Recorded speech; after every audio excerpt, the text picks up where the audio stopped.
A new report by Pais suggests a significant, though quiet, shift inside Europe.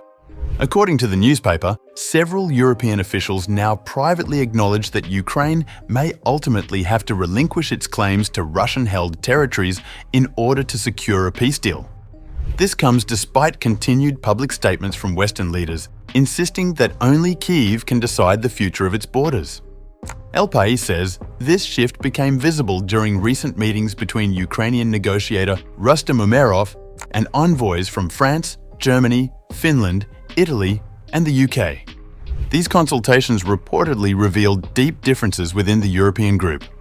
Some officials indicated that a durable ceasefire may not be possible without major territorial compromises by Ukraine. Finnish President Alexander Stubb has reportedly gone a step further, warning his country that the eventual settlement could involve Kyiv relinquishing its claims to Russian-held areas. This is one of the most direct acknowledgements by a European leader that territorial concessions may be part of the diplomatic reality.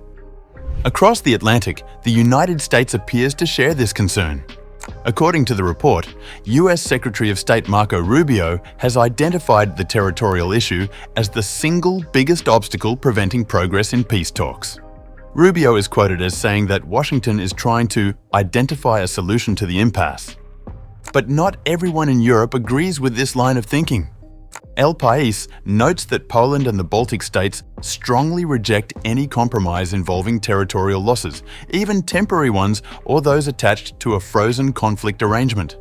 Their governments argue that such an outcome would endanger their own national security, fearing it could embolden Moscow or set a dangerous precedent. At the same time, Moscow has repeatedly denied that it has any intention of attacking NATO or EU states. Russian officials say these concerns are exaggerated and politically driven. The tensions inside Europe go deeper than just territorial questions. Recently, several European leaders expressed alarm over Washington's role in the peace process and the possibility that the EU may be getting sidelined. A leaked transcript published by Der Spiegel reportedly shows French President Emmanuel Macron warning that the United States could betray Ukraine on the territorial question without providing any security guarantees. According to the leak, German Chancellor Friedrich Merz, NATO Secretary General Mark Rutte, and Finland's Alexander Stubb shared Macron's concerns. They also reportedly agreed that ongoing peace efforts, if mishandled, could pose a great danger for President Volodymyr Zelensky personally. Russia has responded sharply to these developments. Moscow claims that the EU shut itself out of the process by pursuing what the Kremlin calls fantasies about inflicting a strategic defeat on Russia. According to Moscow, the EU continues to make unacceptable demands while lacking a peaceful agenda.